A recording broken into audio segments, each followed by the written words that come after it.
Reading from Srimad Bhagavad Gita, chapter 1, text 41.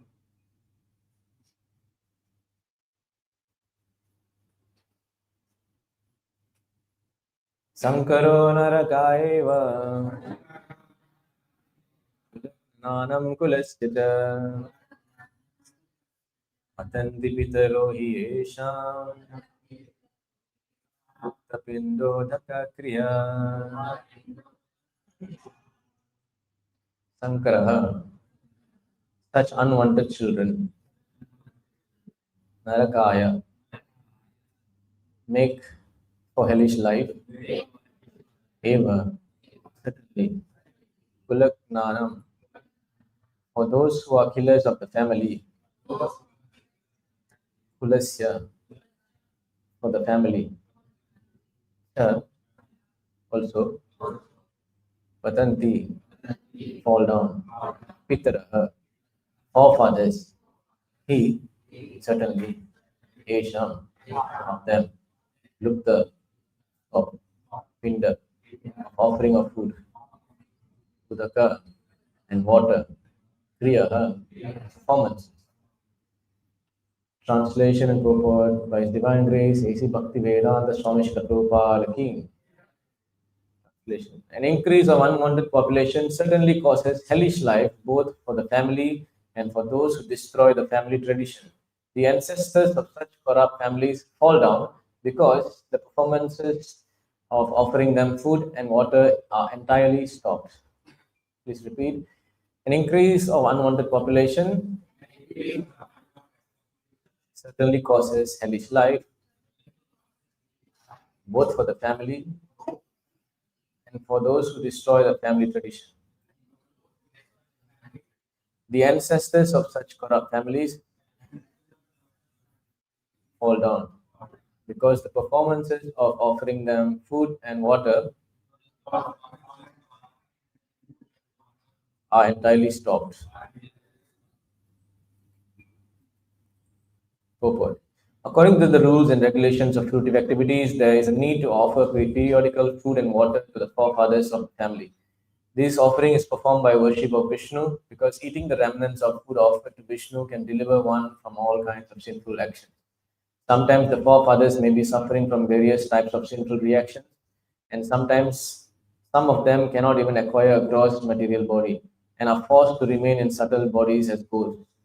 Thus, when remnants of prashadam food are offered to forefathers by descendants, the forefathers are released from ghostly or other kinds of miserable life. Such help rendered to forefathers is a family tradition, and those who are not in devotional life are required to perform such rituals. One who is engaged in the devotional life is not required to perform such action.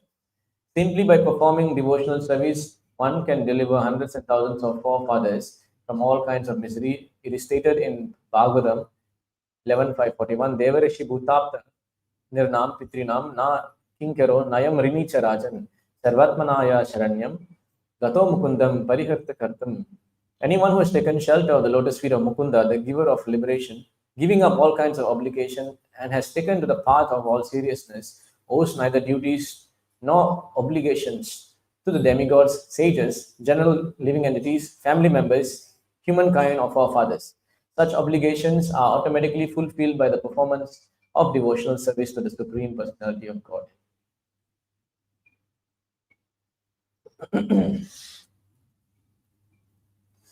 So let's see the translation again.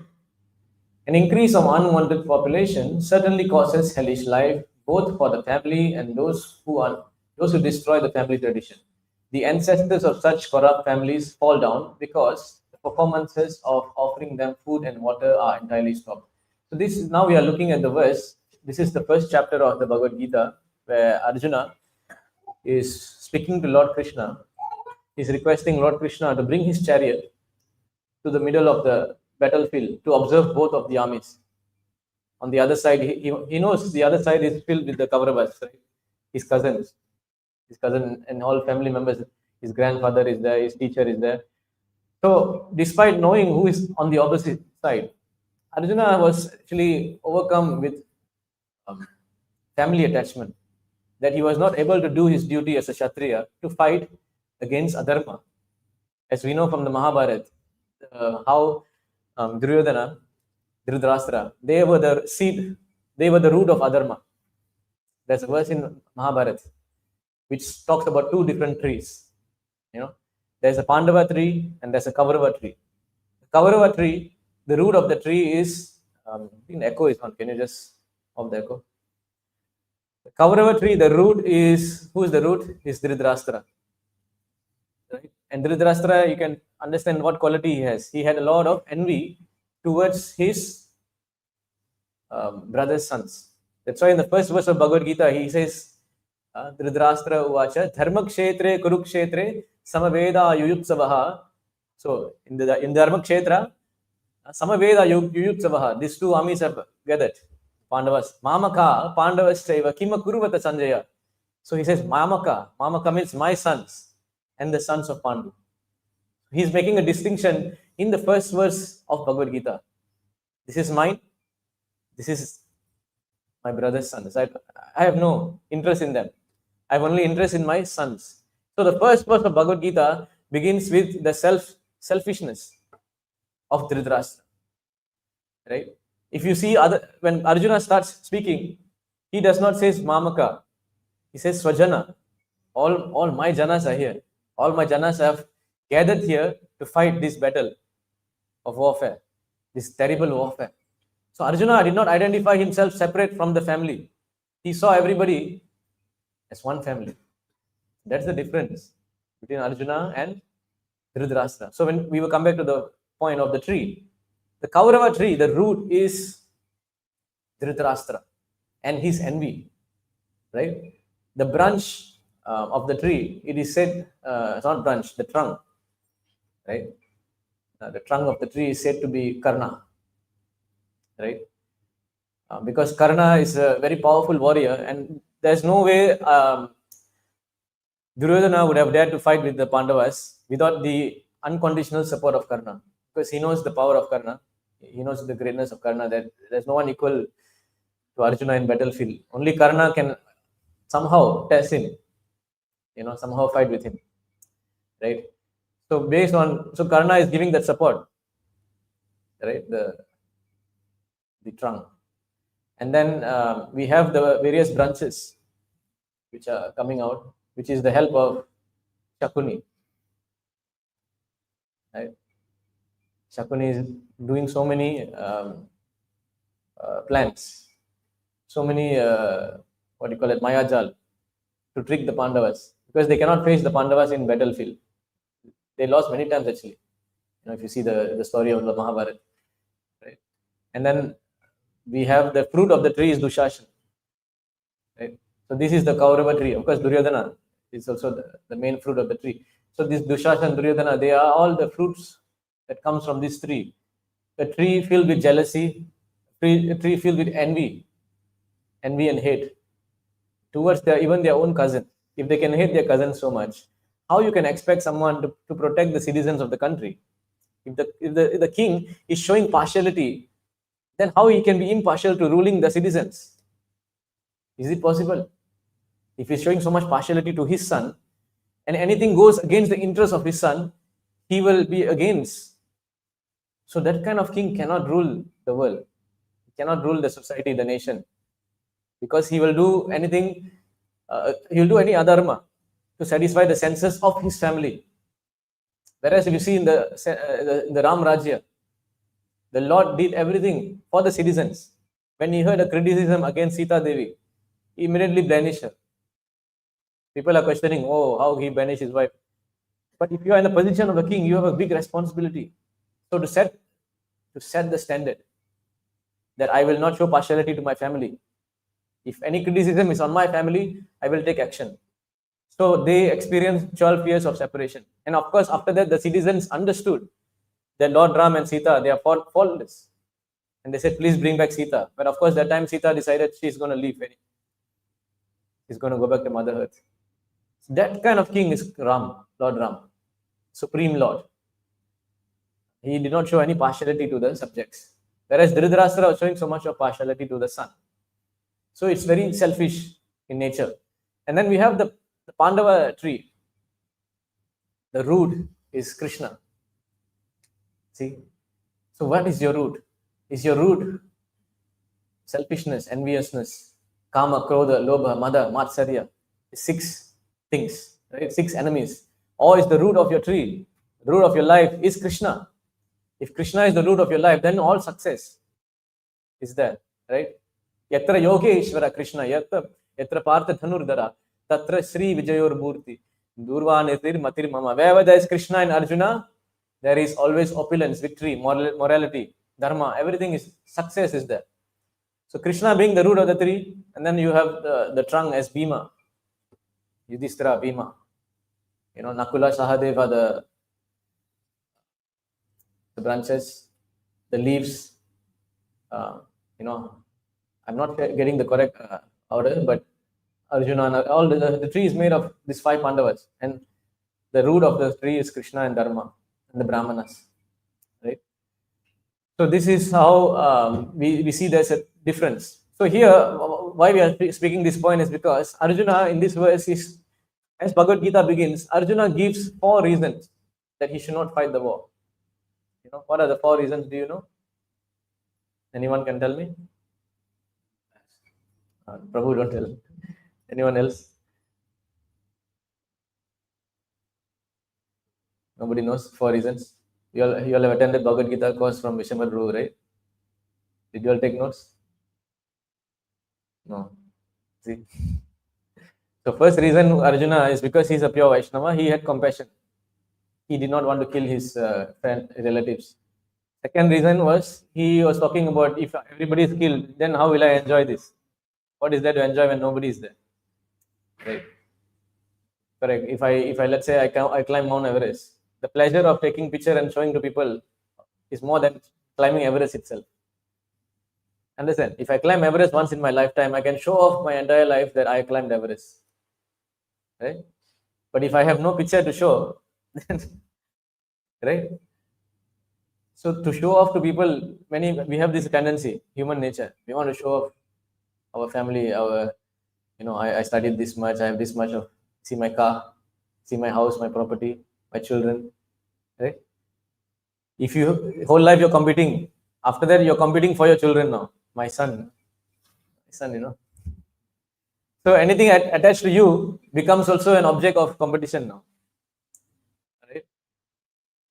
So the second reason Arjuna says, if everybody is killed, then how will I enjoy this kingdom now, right? So you must understand, firstly, Arjuna is a pure devotee of the Lord. He was put into an illusion, bewilderment, just to allow the Bhagavad Gita to be spoken. So third reason is, before this is the 4th reason. Third reason is, Arjuna started speaking about sinful reaction. If I kill everyone, won't I have bad karma for killing whoever kills, right? So he could not understand this is Dharma Yuddha. There is no sin in killing the aggressors. 136, the purport is the 6 kind of aggressors can be killed. Just like Ravana, right? I'll show you he was killed, right? By Rama. Why? Because he transgressed these 6 things.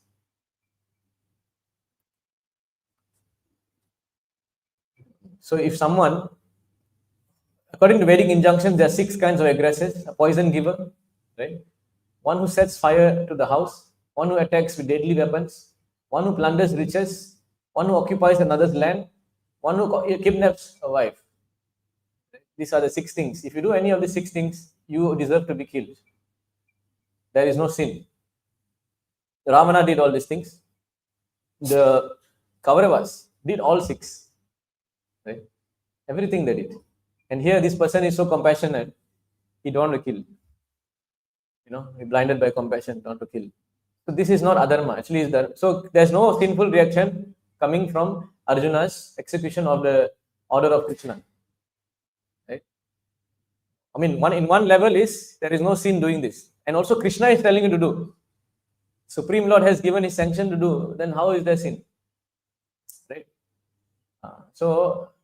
And finally, after telling these 3 points, Arjuna comes to the point of speaking about if I kill everyone, then what happens to the family tradition? So this is the verse today. Because when everyone is killed, there will be no husbands. There will be unwedded wives. When there's no protection for the women, then the women can get easily contaminated. Men can come and take advantage when there's no protection of women. Then there will be unwanted population. When there's unwanted population, there is no, especially the offering of pinda for the forefathers. So the whole society, the whole family tradition, society, the whole framework collapses, right?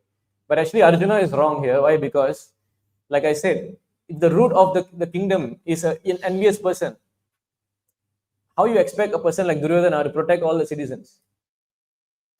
It's not possible. He'll exploit. He'll exploit people for his own pleasure, right? So Krishna's point is, if everyone is killed, Yudhishthira, the one king is enough to, one Vaishnava, one pure Param Vaishnava king is enough to save the entire population. Just like Prabhupada says, what is the use of many millions of stars? One moon is sufficient. Right?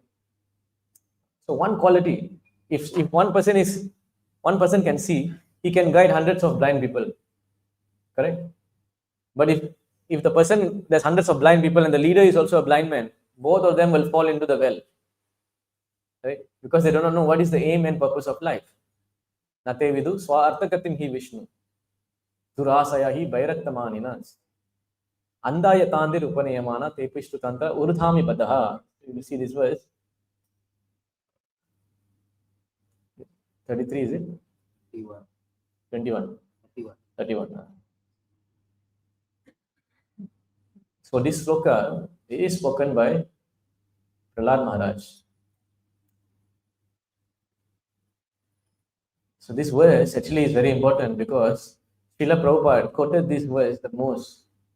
From Srimad Bhagavatam, this is the most quoted verse of Srila Prabhupada. Tepishu tantram urudhami bata. So Prahlad Maharaj says, persons who are strongly entrapped by consciousness of enjoying material life and who have therefore accepted as their leader or guru a similar blind man attached to the external sense object cannot understand that the goal of life is the return home back to Godhead and engage in the service of Lord Vishnu. As blind men guided by another blind man miss the right path and fall into the ditch, materially attached men led by another materially attached man are bound by the ropes of fruitive labor, which are made of very strong cords, and they continue again and again in materialistic life, suffering threefold miseries. So if you have a leader, a king, who is so much attached to material life, he's blind, how he will help you become, if his hand is bounded, how he will help you be unbound? If my hands are tied, can I release your hands? No, right? So Krishna wanted that Yudhishthira should rule, because the most important point is Artha Gatim hi Vishnu. He understands the goal of life is to return back home, back to Godhead, and engage in the service of Lord Vishnu. If someone understands this, then they can be a king. Then they can be a father, mother. Right? If you want to be a responsible person, then you can be a devata also. If you want to take responsibility of people, you must understand what is the goal first. You must know what is the artha. If you do not know what is the goal of life, then you'll be guiding people in the wrong direction. So Krishna did not want this to happen. That is why he came, Varam Nashan. He came to destroy the burden of the armies, of these unnecessary Kshatriya warriors who are burdening the earth. Right? So Krishna came, one of the purpose was to Paritranaya Sadhanam Vinashaya Duskritam, to destroy this adharma, so that the real rightful king can rule the kingdom and guide people to the real goal of life, which is Krishna consciousness. Right? So now Arjuna is now telling, we'll go back to the verse again, 141. Arjuna is saying that so we already discussed the 4 reasons Arjuna gave. First thing, I cannot fight because he's very compassionate. Secondly, he want to have, where's the enjoyment? Thirdly, sinful reactions. Fourthly, if I do this, there'll be a destruction of dynasty. You must understand, Arjuna is not a very deeply thinking person. We always think maximum ourselves, about ourselves, or maximum our family, direct family. We don't think for the bigger society, right? But here you see Arjuna is thinking for the bigger society. How much more selfless he is. If you look at the story of Bhagirath, right? Bhagirath's ancestor. What is his name? Amshuman, Dilipa. What is the first person's name? The king. So if you see the story of Bhagirath, the king is there. I forgot his name. If anyone knows, can tell me. That king, his sons, 60,000 sons were all killed, were all cursed because they came to attack Lord Kapiladev. So all 60,000 died. Okay, so one brother was still surviving. And the brother wanted to find out how to save them. And he started, and Kapila Dev said, if Ganga Devi can come from the heavenly planets to earth, all of them will be liberated. So, from from Amshuman to Dilipa to Bhagirath, how many generations they are just selflessly serving that one purpose to save my ancestors. You see how much more broader life was in the past. How much more broader were the people in the past, where they do something not only for their own sense gratification, but for the upliftment for the entire society. Right? So, as we know, Amshuman, Dilipa, they all failed. But Bhagirath finally brought down Ganga. So that's why they say Bhagirath prayers. Somebody who does something very impossible is called Bhagirath prayers. That's something which is a title also given to Srila Prabhupada, because he did something no one has done by bringing this knowledge all over the world. Chaitanya Mahaprabhu predicted that this name, holy name, Nagaradikram, Prithivite Yachayata, Nagaradikram, Sarvatra Prachar Moranam, right? My name will be chanted in all over the world. Who did it? There was a prayas started from all the acharyas, and Bhakti Vinod Thakur revived it. Then his son, Bhakti Siddhanta Saraswati Thakur, brought it to another level, and Srila Prabhupada finally took it like Bhagirath. He brought the Ganga of Krishna consciousness to the world. Right? So this is called selflessness.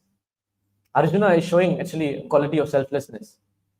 So why I am speaking about this verse, today's title actually is From Selfishness to Selflessness.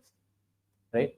So if we analyze our life, how many of us actually have this kind of selflessness thinking? How many of us have this? Very rare. You know why? Because the society we have grown in the last 200 years especially, has always trained us to become very much individualistic, right? Those days, there's this feeling, I need to do something for my family. At least I will sacrifice for my family.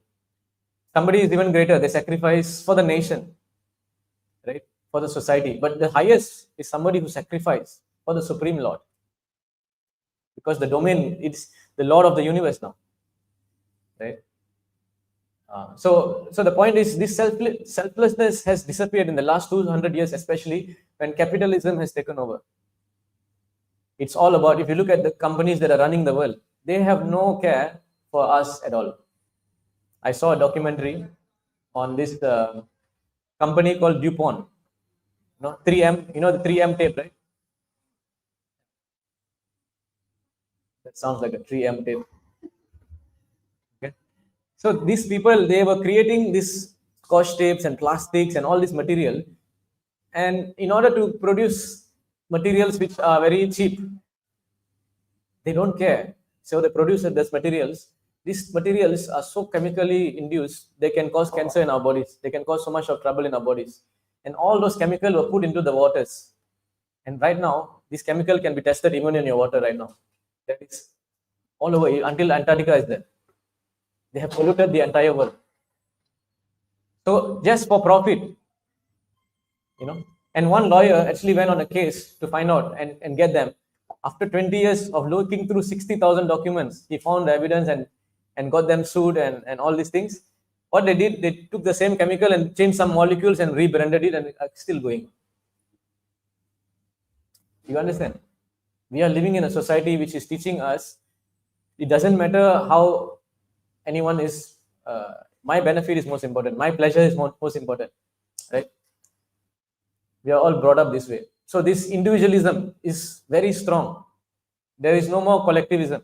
Before, people used to think collectively, let's do something together for the nation. For example, if you even go 500 years ago, there was something called the Swaraj of the Maratha Empire, Chhatrapati Shivaji Maharaj. If you compare that with the Mughal Empire, okay, so how the Mughal Empire works is, There is, so as we know, the most famous villain was Aurangzeb, right? So how the Mughal Empire works is they conquer so many lands, right? Let's say they have so many lands, right? They conquered so much of part of India. 20% of the land is owned by the king. 80% of the land is given to various mercenaries. Mercenaries means warlords. Let's say you are one warlord, he's one warlord, he's one warlord, you're one warlord. I'll give you different portions to rule. And they rule themselves. They will do whatever to the citizens. They'll exploit the citizens. They'll kill the citizens. They will loot the citizens. They just have to come and work for when there is a war, Aurangzeb will call you, all of them come and work to each other. And you know that each of the warlords, they have competition and fight with each other.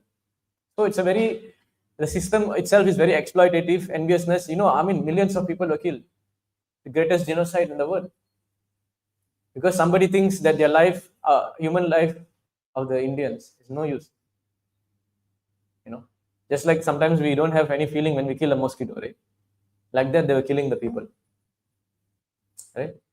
Such a kind of enviousness, selfishness. Simple thing. If you're eating meat, also, how much envy? Maybe you don't realize it, but how much enviousness you have to eat to consume a living entity and put in your mouth and say you're totally mine now, right? Another example: if someone rapes, right? If you rape a woman, right? That means you have no regard for that person's life anymore. That person is an object to you now. You're gonna just exploit, use your senses, gratify your senses, get few minutes of pleasure, and even kill them. Right? So this is how the society has become. So let's talk about the Mughal Empire. It is going in that direction. And then there came Chhatrapati Shivaji Maharaj, who created a society based on not individualism, but sacrificing for the country. He brought that feeling that no, we have to sacrifice for that country, and people were willing to give their life for the Swaraj, and that is how they managed to destroy the Mughal Empire, right? So if you have that kind of feeling just for the nation, how about the greater identity of our life, who is Krishna? Now I have identity with India. I have a sacrifice of India because I identify with my motherland. But if I know I am part and parcel of that Supreme Lord Krishna, Mame Vamso Jiva Loke Jiva Bhuta Sanatanaha Manasastendriyani Prakriti Stani Karshati. If I know I am part and parcel of the Supreme Lord, my selflessness expands even further. Because right now I may be just having interest to protect India, right? I may not have an interest to protect other planets. But if I become a devotee, my domain expands to the entire universe now. Because I will see everything like this. You see this sloka. Vidya Vinaya Sampanne Brahmane Kavihashtini Sunichaiva Sapakecha Pandita Samadharshina. Humble sage by virtue of true knowledge sees with equal vision a learned and gentle Brahmana, a cow, an elephant, a dog, and a dog eater. This is how a Brahmana sees. Among all the people, there's Brahmana, Kshatriya, Vaishya, Shudra. Brahmana is the most selfless person. He sees the welfare. He sees how he can work for the welfare of everyone. Tapyanta tapa lokena. You see this verse. Bhagavat preyaso janaha paramadharanam tadhir. Tapyanta take lokena sadhavo preyaso jana param aradhanam tadhir purusha shakila atmanaha. 8:744, spoken by Lord Shiva. Lord Shiva says, it is said that great personality almost always accept voluntary suffering because of the suffering of people in general. This is considered the highest method of worship of the Supreme Personality Godhead who is present in everyone's heart. So if someone can see like that, I'm seeing others suffering and I will try my best to relieve their suffering. Right? That is a Vaishnav. He wants to relieve the real suffering, which is birth and death and old age disease. Because I may help someone, right? I may help someone, let's say this example is given many times. Right? For Prabhupada gave also. There's a boy who is the son of a billionaire. He got lost in the affair. You all are mothers, you should know how you feel when your son is lost. Right? So imagine the child is lost in the affair and then he goes missing. But you are a billionaire family, okay? So people are seeing the boy suffering in the street. He got no food. Somebody is giving help by giving some sandwich, some pizza, whatever. Suddenly it's raining, somebody is buying umbrella. So all these are help towards the boy. But somebody knows that, hey, this boy actually is the son of this billionaire. Let me bring back to his father. That help of uniting him with the father is greater help than just this menial help of giving sandwich, some bed, some clothes. Because if he connects back to his billionaire father, the billionaire father can provide him more than anyone can. Correct? So similarly, the pure Vaishnava's duty, their heart burns because we are all suffering here in this material world, being separated from Krishna. We have separated. We are living a separated existence right now. And because of this separated existence, we have forgotten, we are becoming very selfish. The root of selfishness comes from separation of the Lord. This I and mine. Okay, so if you go, let me show you this sloka.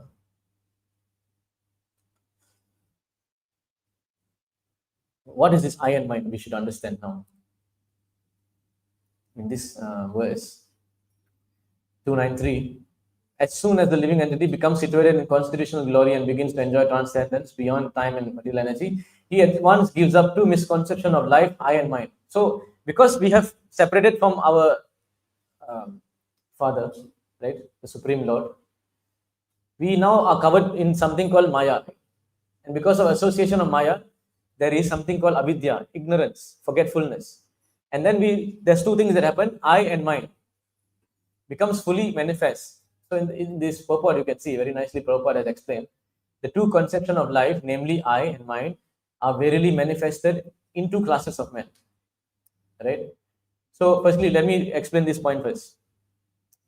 Right now, so you have to understand what is happening. What is happening is, first we have disconnected from the Lord.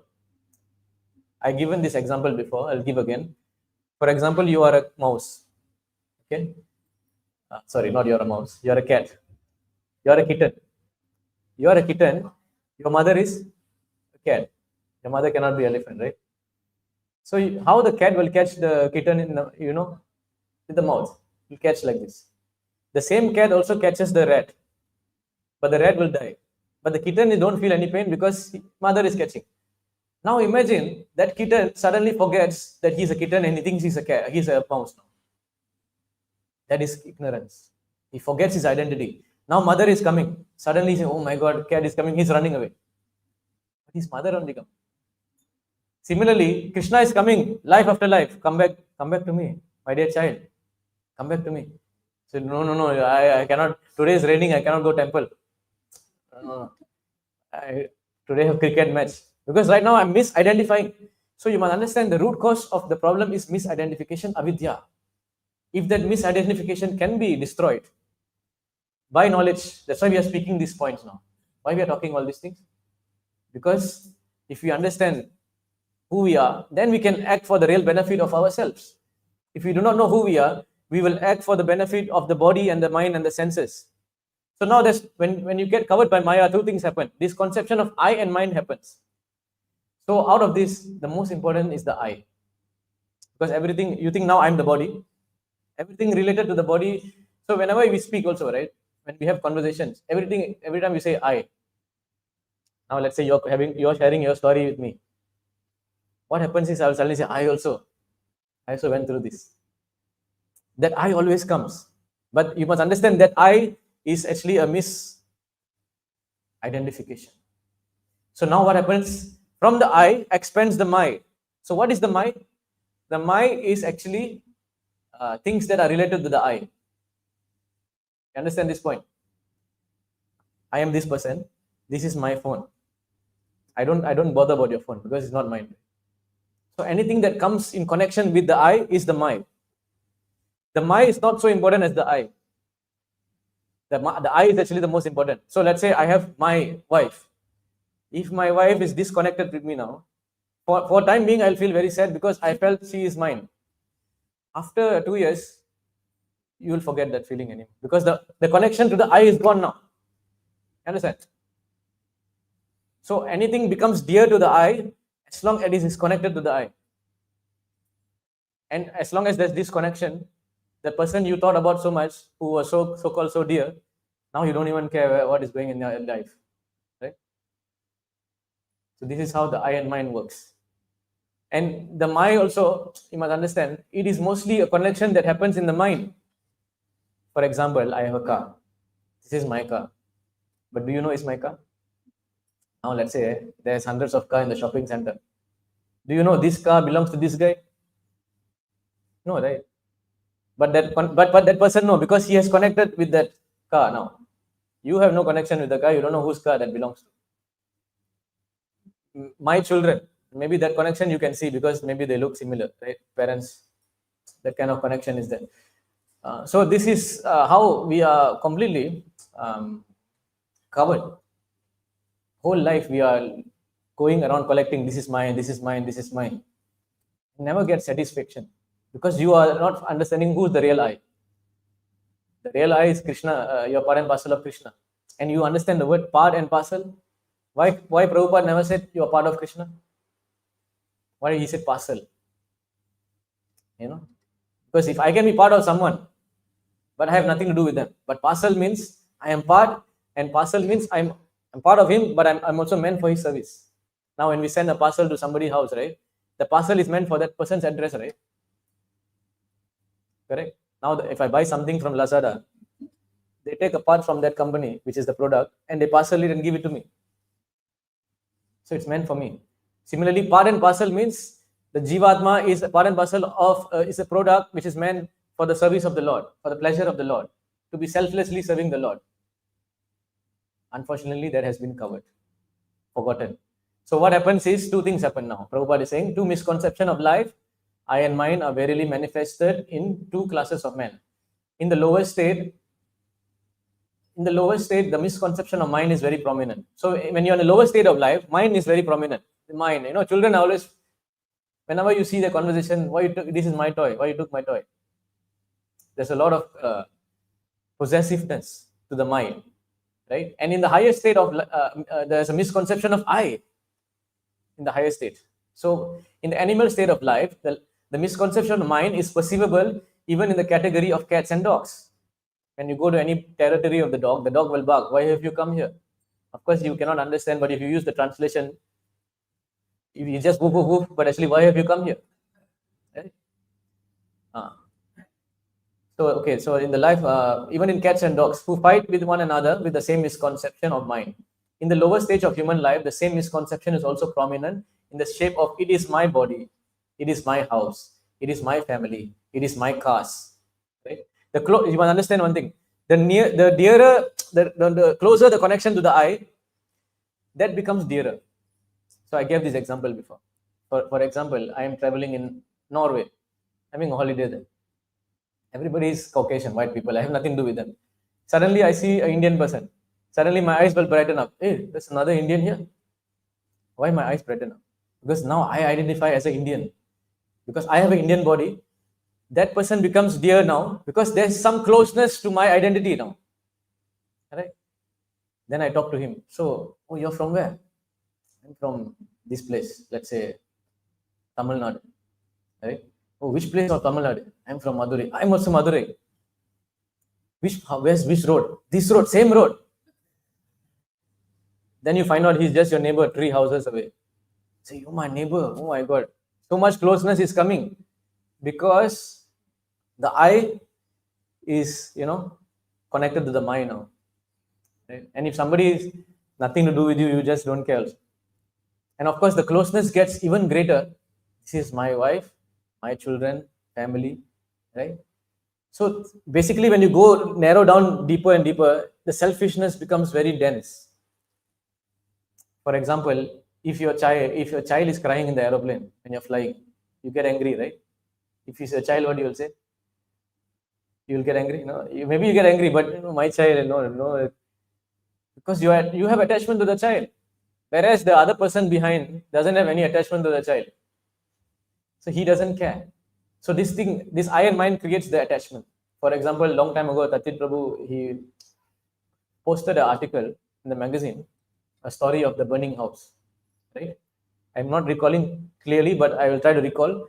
There was a rich man who bought a very nice house. Okay, and he was going to sell that house.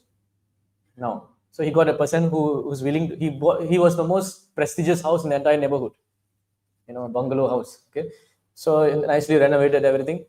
So then he already made a deal with the person to sell that house, and the person signed the contract. Everything will buy the house. Suddenly, the next day, house is burning. Then suddenly he's feeling so much of tension now. How come the house is burning? How will I sell the house now? I lost all the money. Whatever I spent, $30 million gone. Then his son came and told, Father, don't worry. The person who signed the deal with you, he's a very honest person. He will not cheat you. He will pay you the money even though it's burned. Then he became relieved. Then second son came. No, father, I don't think he will. Who will pay for a house which is burning? What stupid guy will pay 30 million? Then again he gets tension. Because you see, when the house is sold, you have no attachment. When the house is not sold, you have attachment. So it's an on and off button. Right?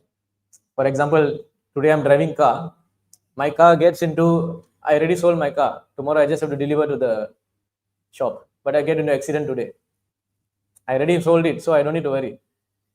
Right? But if I don't sell it, I'm feeling attachment now with the I and mind. Right? So similarly, the third son came after that. Third son says, my dear father, I just spoke to him. He says, never mind, he'll buy it. Then again he became relieved. So the attachment is there. And that is because of the I and mind. When there's no connection with the identity of the I, we don't care. Even something as the body, which is so dear to us. Now let's say they have a disease. The doctor says you have to chop off your finger or your toe or your leg. We are willing to chop it off also because for the greater good of the self. Right? So now let me continue. It is my body, it is my house, it is the family, it is my caste, it is my nation, it is my country, and so on. The higher stage of speculative knowledge, the same misconception of mind is transformed into I am, I am. So these are the jnanis. The first stage are the karmis. The karmis wants to get everything, enjoy everything, exploit everything. This is mine, mine, mine. You see, China is always trying to get other people's land, right? So it's the conception of my karmi. Then comes the jnani who says, no, they got so frustrated with all these things. No matter how many things they collected, they're not happy. They say, no, I'm going to give up everything. I'm going to be one with God. I'm going to be supreme. So this is another level of selfishness because you're not willing to serve the Lord now. You want to become God. Right? That's another greater illusion. Being my is already an illusion. And saying I am Aham Brahmasmi, I am that supreme Lord, I am God. That is even greater level of selfishness, greater level of illusion. This is the problem of the jnanis. Only bhakti will teach you how to be completely selfless. Anya bilasita sunyam, jnana karma adi anavritam, without a tinge of jnana and karma. Anya bilasita sunyam, no other desire but to selflessly serve the Lord. That is bhakti. Okay, so let me continue. There are many classes of men comprehending the same misconception of I and mind in the different colors. But the real significance of I can be realized only when one is situated in the consciousness as I am the eternal servitor of the Supreme Lord. Only when you understand I am the servant of the Supreme Lord through the process of bhakti, then you understand your real position, your real identity. Right? So why am I bringing this point? Again, why about this I and mind? Because now Arjuna's problem is now the same problem. Arjuna is having a misidentification. Arjuna is saying, how will I kill my relatives? He's sort of showing selflessness, but he's also selfishness. Correct? Because he said, this is my family. I should not kill them. Right? Krishna is helping him elevate through bhakti to understand the real selflessness is to kill them for their benefit, for the real selflessness of the entire world. Entire Bharatvarsha will be liberated. Everybody can become devotees if Duryodhana and Pati is not here. That is a higher level of selflessness. Arjuna, even though he was showing selflessness in the family level, it is still selfishness. Understand?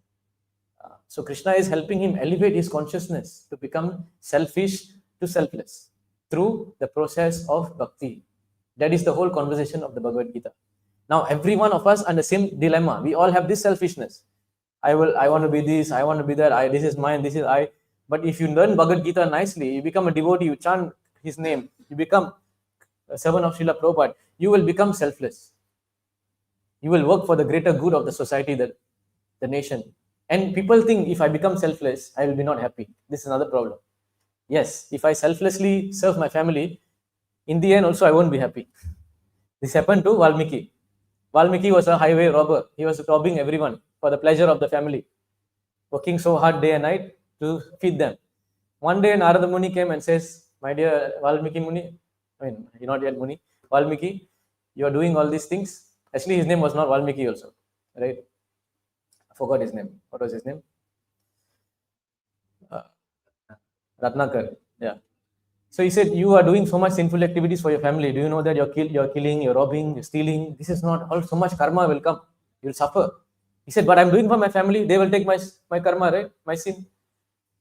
Then he said, you sure? You ask your family now. When he asked them, they told him, no, you do the dirty work, you get all the sin. We will enjoy your property. Then he understood the selfishness they had. He said, okay, from today onwards, I'm leaving everything, I'm going to take shelter of my Guru Narada. You see, so we think that if we selflessly do something for the Lord, the same problem will happen. No. If you go to this verse in Chaitanya Charitamrita,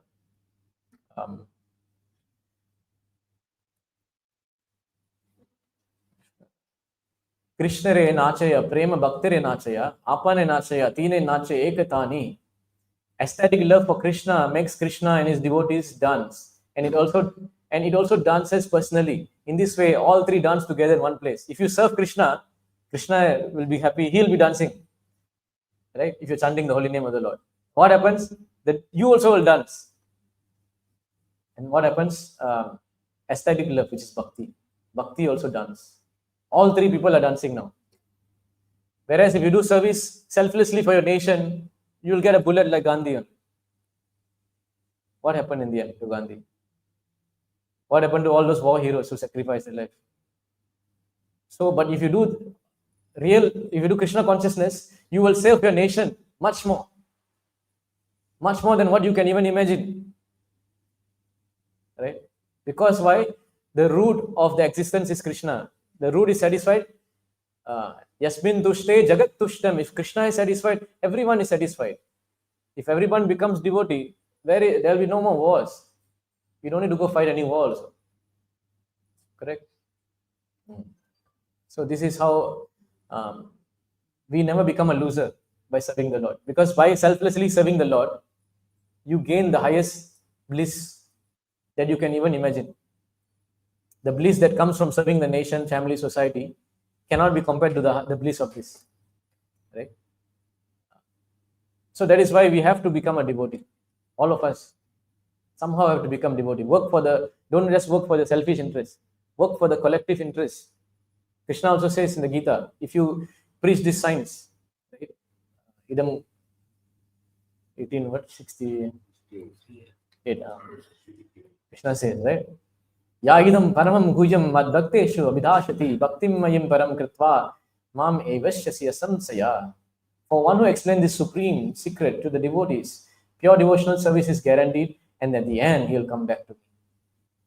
So Krishna also says, if you do this, and then next verse, you know what he says? If you do this preaching, prachar, you become devotee. Nachatasman manusye sukashtin me priyakrittama bhavita nacha me tasmad anya priyataro bhuvi. Says, there is no servant in this world more dear to me than he, nor will there be ever one more dear.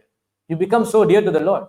If you become such a dear servant of the Lord, do you know how much unlimited happiness and bliss you're getting? Right?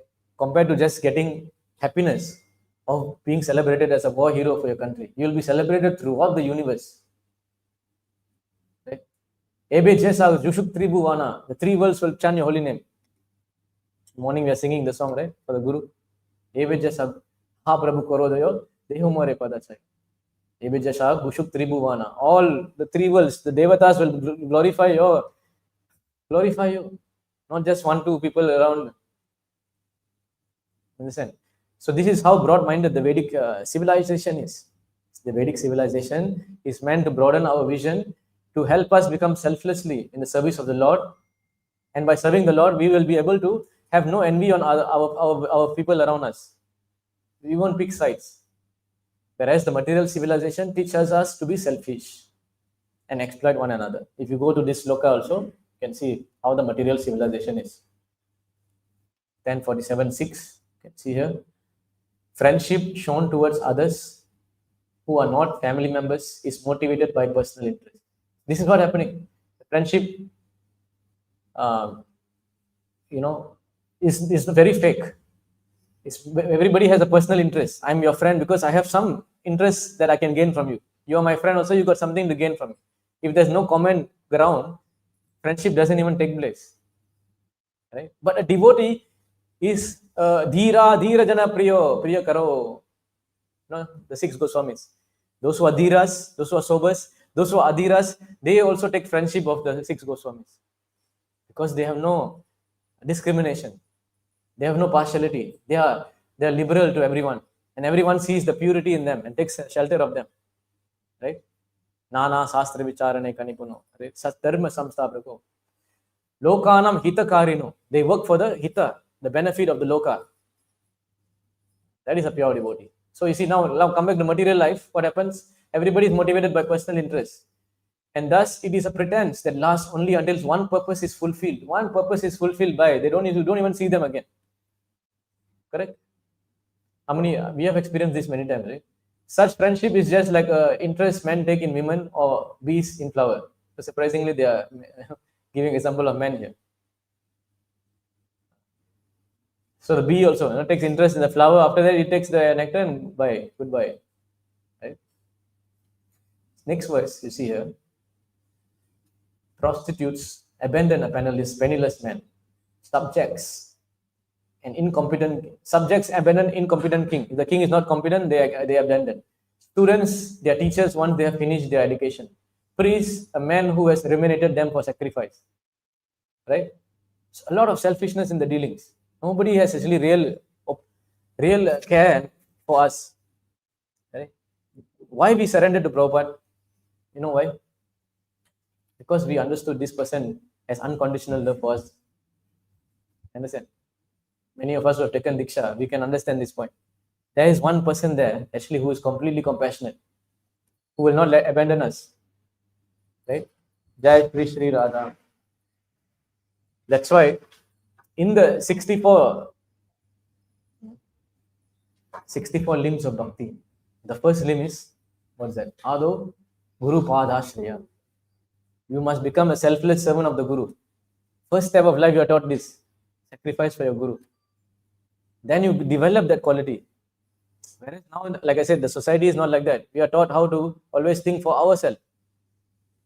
You see the big difference that has happened even in the last 50 years only. Correct? So then, last one, we'll see another verse. Birds abandon a tree when its fruits are gone. Gas a house after they have eaten. Animals a forest that has burned down. The lover abandons the woman who he has enjoyed, even though she remains attached to him. Right? So everybody has experienced these things in our life, right? So this is the selfishness. For example, when we are growing up, what is happening is many of us are taught these things. You will be happy. You know how? When you find true love. You heard this? When you meet your soulmate, when you meet the right one, your life will be happy. This is the teaching we are all taught. And guess what? You have this knowledge. She also has the same knowledge. Understand? The same thing they have taught you, the other party is also taught the same thing. So everybody is going out there searching for the soulmate. Everybody is a seeker now. If everybody is seeking love, who's going to give love then? So now I got my wife ready. Okay, now I got my soulmate. Now I'll get everything from her. But she also has the same mindset. Now I will get from this guy. What happens to the relationship? It will be exploitative. I exploit you, you exploit me. I have nothing to gain from you. Bye. Goodbye. Divorce. Why? Because this kind of selflessness is not there. Society has not taught us this. But those days, Arjuna is speaking this sloka. Why? Because he's teaching us family tradition will be gone. Because why marriage is encouraged? Of course, it's not encouraged. Brahmachari ashram is most encouraged. But generally, most people become grihasthas. Because at least now you become grihastha. You learn how to take care of someone. And they learn how to take care of you. Put Krishna in the center. Then your life will be peaceful. Your life will be At least you learn slowly, step by step, how to be selfless. Then you become more selfless. Become surrender to the Guru, surrender to the devotees. Eventually, Atmani Vedanam, surrender your life to. That's what Prabhupada did, right? Complete surrender unto the Lord. What Prabhupada did was complete selflessness. At 70 years old, crossing the ocean to preach to preach Krishna consciousness. Who would do that? You got a nice, comfortable place, Radha Damodar temple we saw, right? If Prabhupada didn't sacrifice and was not selfless, none of us will be here. Everybody is selfish for their own interests. We won't be here. That's why people, they get angry, right? They said, what these Hare Krishna people are doing? They are just sitting down chanting. But actually, they do not know, at the time of most crucial difficulty, only we can help people. The doctor can help to a certain point. You know what he'll say? Now you pray to God. How you will pray to God? You have to come to the devotees to learn how to pray to God, right? In the most difficult situation, the most selfless person, the Brahmana, he only can come and give you advice. You do this, you chant this. Can the engineer give you that? Can the soldier give you that? But when somebody becomes a devotee, people are against, people are angry. They think the devotee is very selfish by giving up his family. But actually, he's giving up his small family and taking the world as the family. Correct? That's a devotee. That's a Vaishnava. And the Vaishnava is such that, the Lord himself says, you see here.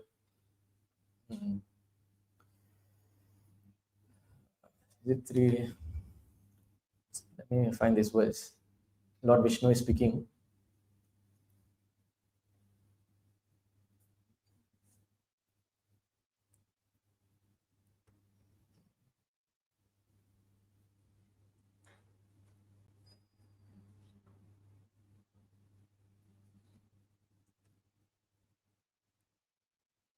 This is spoken by Narada Muni to Yudhishthira Maharaj. Navadnyasya Brahmana Rajan Krishnasya Jagaratmana Punada Padarajasya Trilokam Daivatam Mahat. My dear King Yudhishthira, the Brahmanas, especially those engaged in preaching the glories of the Lord, the Vaishnavas, throughout the entire world are recognized and worshipped by the Supreme Personality of Godhead, who is the heart and soul of all creation. The Brahmanas, by their preaching, sanctify the three worlds with the dust of their lotus feet, and thus they are worshipable even by Krishna. Namo Brahmanya Devaya Go Brahmanaya Taicha.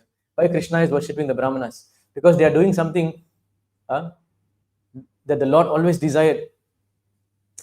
The Lord wants to save all of us from suffering from this material world. Brahmanas are sacrificing for the sake of the Lord's pleasure. Right? So they become worshipable. Krishna says, Nirapeksha Munim Shantim, Nirvainam Samadarshanam, Anuvrajamyaham Nityam, Pujyate Angri Renubihi. Is it 11, 14, 16, 20, 19? Another verse, Nirapeksha Munim Shantim, Nirvairam Samadarshana. No, 16? Anuvrajami Aham Nityam. Krishna says,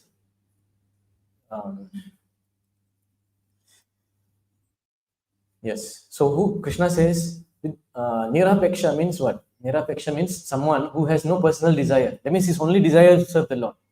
Munim is always thinking very deeply, contemplating how to help people, how to let them come to Krishna, right? And also he's very deeply thinking of the pastimes of the Lord, thinking how to assist the Lord. Shantim, he's very peaceful. Nirvairam, he's not inimical. He has no envy against anyone. People may have envy against him. People may always criticize him. But he has no enemies. Right? Samadharshana, he sees everyone with equal consciousness. So what happens? Anuvrajami aham nityam. With the dust of my pure devotees, I desire to purify the material worlds which are situated within me. Thus, I always follow the footsteps of my pure devotees. Krishna says, I follow their footsteps. You see? It's actually it's a greater deal than we can expect. We think that, okay, now if I serve someone, if I surrender to someone, my pleasure will be this much, their pleasure will be this much. But if you serve the Lord, the pleasure you derive is greater than even the Lord. The Lord himself is coming and saying, I will follow. This is pure devotees, not talking about us, but really pure devotees. The Lord himself is following the footsteps of the pure devotees. Right? And I always follow the footsteps of my pure devotees who are free from all personal desire, wrapped in thoughts of my pastimes, peaceful, without feeling of enmity, equal disposition. This is what you get. This is the deal you get. If you become selfless, become a devotee of the Lord, the deal you're getting is even greater than any deal you can ever get in the world, the material world.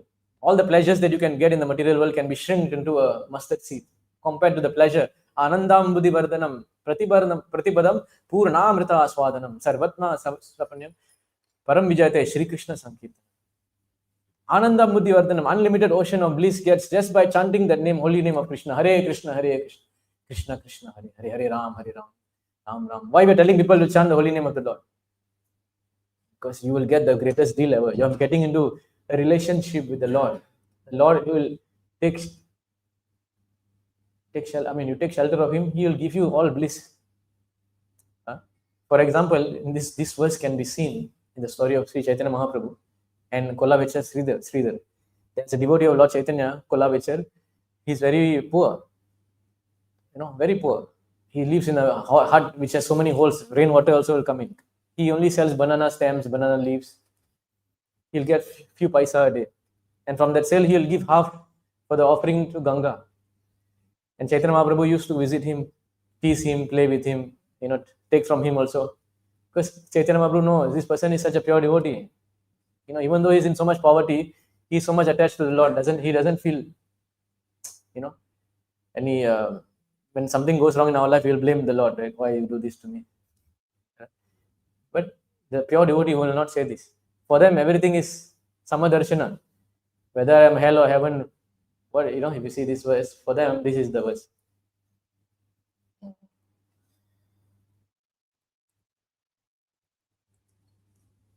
Guna pravaye tasmin ka sapako anu anugraha ka sargo naraka kova kim sukam dukam evava. So, for a pure devotee, guna pravava etasmin, right? So the guna pravaha, you can see the translation, in the material world resembles the waves of constantly flowing river. Material world is like that. There's up, down, always ups and downs in life. So for a devotee, it says here in Sanskrit, we'll see, ka sapa ko no anugraha. What is a curse? Somebody curse me, so what? Right? If somebody gives me anugraha, some good words, blessings, what is the use? Ka swargo, what is heaven? Naraka kova, what is hell? Kim sukam, dukam evava, what is happiness, what is distress? Everything is not, doesn't matter. If Krishna is not there, he's useless. What is the point of happiness, distress, heaven, hell, curse, praise, if Krishna is forgotten? Right? Sahanishtam mahachitram, samoha sacha vibramaha, yan muhurtam shanam api, vasudevam anuchintayet. If even a millisecond, shanam vapi, Krishna is forgotten. That is the greatest loss, greatest anomaly. Right? So for the pure devotees, Kolavechar Sridhar was such a devotee. And one day what happened? The Lord came to visit him. There was his house, there's a water jug. And the water jug is very rusty. It's dented, rusty, not in good condition at all. Because he has no money to buy good water bottles. Yeah? So the Lord came there. He says, give me something to eat. He got nothing also to cook also. He said, no mind. Krishna says, patram pushpam balam toyam. Even water you give, I'll take. So Krishna immediately, Chaitanya Mahaprabhu immediately took that rusty jug and he started drinking. He's crying. Kolavechar Sridhar is crying and saying, why you are doing this? It is so dirty, it's filled with rust, it's not fit for drinking. Why you are taking this? And you know what the Lord says? Chaitanya Mahaprabhu says, I am known as Vishambara. Vishambara means the sustainer of the universe. Right? Vishwa is the universe. Vishwambara means he sustains the entire universe. And where is this universe? When we see in Damodarastaka, what is the verse?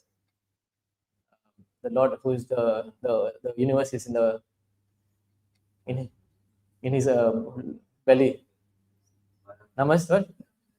Namaste Studhamne Suradipti Dhamne Tvadiyadairayata Vishwasya Dhamne Namo Radhikaya Tvadiyo Priyaya Namo Rantalilaya Devaya Tabhyam. So the Lord who is being tied, his belly, whose mother Yashoda is tying, is the abode of the entire universe. So similarly, you know what Chaitanya Mahaprabhu said? My belly is the abode of the entire universe. All Jiva Atmas are living within me. Right? All of them are resting within me. Yasmin nidam yataschedam Yenedham Jaidam Swayam. All of them are resting in my belly, the universe. And if I take your water, which is the remnants of you, I drink this water, I will purify everyone inside.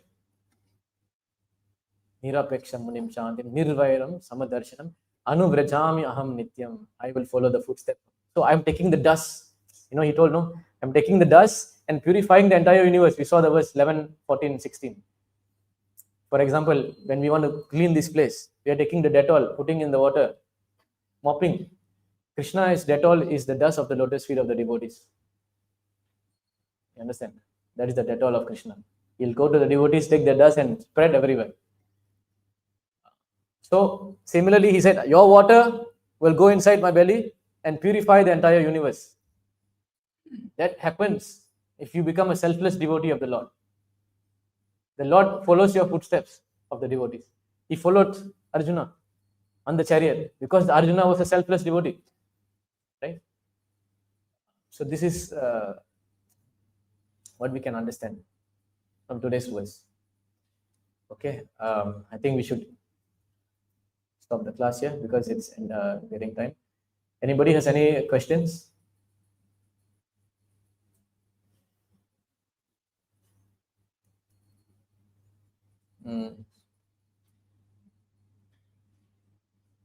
So many questions.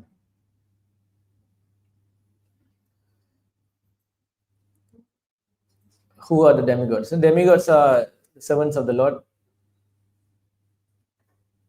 Okay, so raise your voice on things happening in ISKCON Patna. I mean, we have been raising our voice against ISKCON for a long time. There are a lot of injustice happening inside. That's why we are following the Ritik system, right? Okay. So if you follow Prabhupada, Anubrajami Aham Nityam, then there's no problem, right? Okay, so we'll stop here. Nobody has any questions? Okay, we'll end here then. Jai Grantharaj Srimad Bhagavad Gita ki Jai Shri Prabhupada. Jai Guru.